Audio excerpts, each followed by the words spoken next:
नमस्कार मित्रांनो, स्टार प्रवाहावर थोडं तुझं आणि थोडं माझं ही नवीन मालिका सुरू झाली आहे. अभिनेत्री शिवानी सुर्वे आणि अभिनेता समीर परांजपे मुख्य भूमिकेमध्ये असलेल्या या मालिकेचा एपिसोड क्रमांक 1 आपण या व्हिडिओमध्ये बघणार आहोत. तर सुरू करूयात हा व्हिडिओ. आणि चॅनलवरती जर नवीन असाल तर अशाच अपडेट्सकरिता आत्ताच चॅनलला सबस्क्राईब करून ठेवा, म्हणजे पुढचे व्हिडिओज तुम्हाला बघायला मिळतील.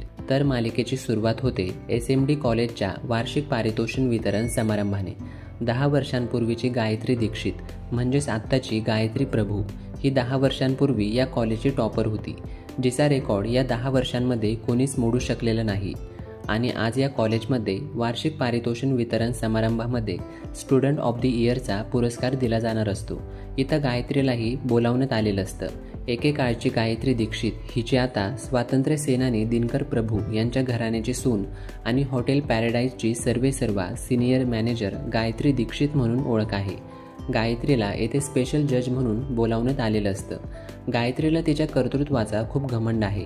समारंभ सुरू होतो आणि तिथं मानसीचं नाव पुकारल्यावर मानसी येते. मानसी आता गायत्रीला तिचा प्रोजेक्ट एक्सप्लेन करू लागते. तिनं एका अशा मशीनचं मार्केटिंग केलेलं असतं जी ब्लड प्रेशर, डायबिटीज असे अनेक आजार ट्रॅक करते आणि तेही व्यक्तींना स्पर्श न करता. आता प्रोजेक्ट एक्सप्लेनेशन ऐकल्यानंतर मानसीला अडकवण्यासाठी तिथं गायत्री तिला म्हणते की व्यक्तीला स्पर्श न करता हे मशीन जसं काम करेल ना, तसंच तू आता इथं समोरचा ग्लास त्या ग्लासला स्पर्श न करता उचलून दाखव. मानसी थोडा विचार करते आणि गायत्री नेमकी काय म्हणली हे तिला समजलंच नाही अशा आविर्भावात ती पुन्हा पुन्हा तिला विचारू लागते की नक्की काय करायचंय.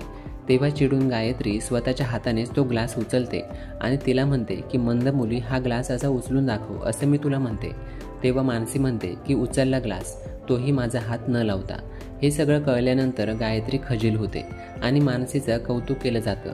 मानसीने गायत्रीचं 10 वर्षांचं रेकॉर्ड मोडलेलं असतं आणि तिला आता सर्टिफिकेट देण्यात येतं. गायत्रीची सही त्यावरती लागणार असते, पण गायत्री सही न करताच ते फंक्शन सोडून तिथून निघते. मानसी पाठीमागून आवाज देत धावतच गायत्रीकडे येते आणि गायत्रीला म्हणते की मला तुम्हाला भेटण्याची खूप इच्छा होती.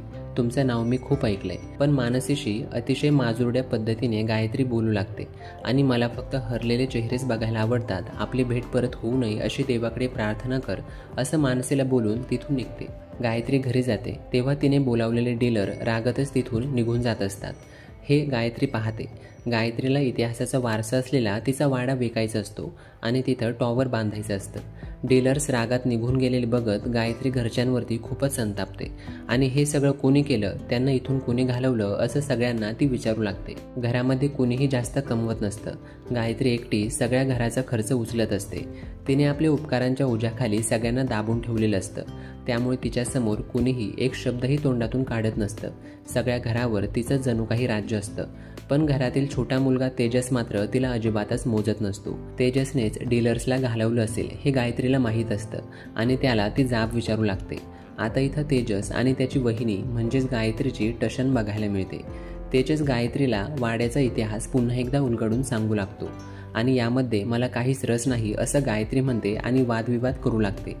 गायत्रीने चलाखीने सगळ्यांना कसं उपकारांच्या ओझ्याखाली दाबून ठेवलंय आणि सगळ्यांना एकमेकांपासून कसं दूर केलंय तेजस सांगू लागतो.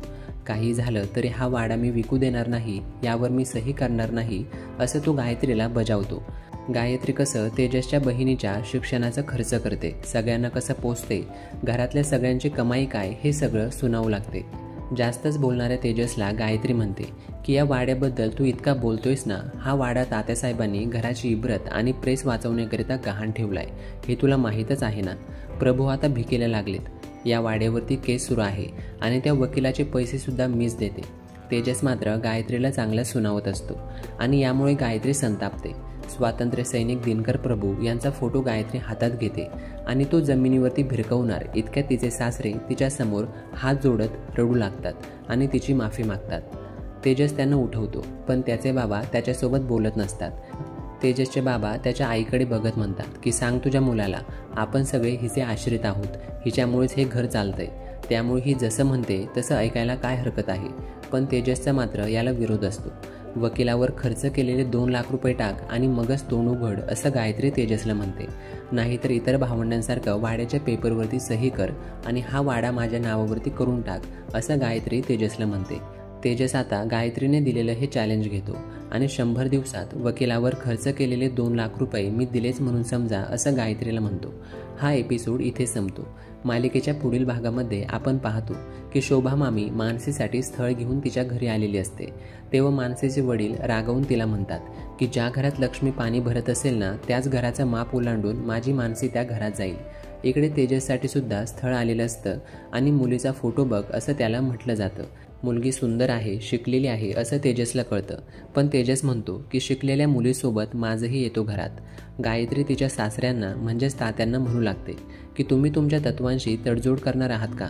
आपल्या नालायक मुलासाठी श्रीमंत घरातील मुलीचा हुंडाबळी घेणार आहात का? आणि मग माझे पैसे फेडणार का तुम्ही? तिकडे शोभा मामी आपण आणलेलं स्थळ नाकारल्यामुळे खूपच संतापते आणि शाप देत म्हणते की मानसी ज्या घरात जाईल तिथंही तिचा अपमान होईल आणि तिच्या डोळ्यात पाणी येईल. इकडे जास्त उडू पाहणाऱ्या गायत्रीला सांगितलं जातं की या घरामध्ये तुझ्यापेक्षा वरचढ नक्कीच कोणीतरी येणार आणि इतक्यात मानसी त्या वाड्यामध्ये येते. सर्टिफिकेटवर राहिलेल्या त्या सहीकरिता ती आलेली असते. तर आता गायत्री आणि तेजस व मानसी यांच्यामधील टशन कशी रंगेल हे बघणं रंजकदार असणार आहे. तर मालिकेचा पहिला भाग तुम्हाला कसा वाटला हे कमेंट करून नक्की सांगा आणि अशाच अपडेट्सकरिता चॅनेलला सबस्क्राईब नक्की करा.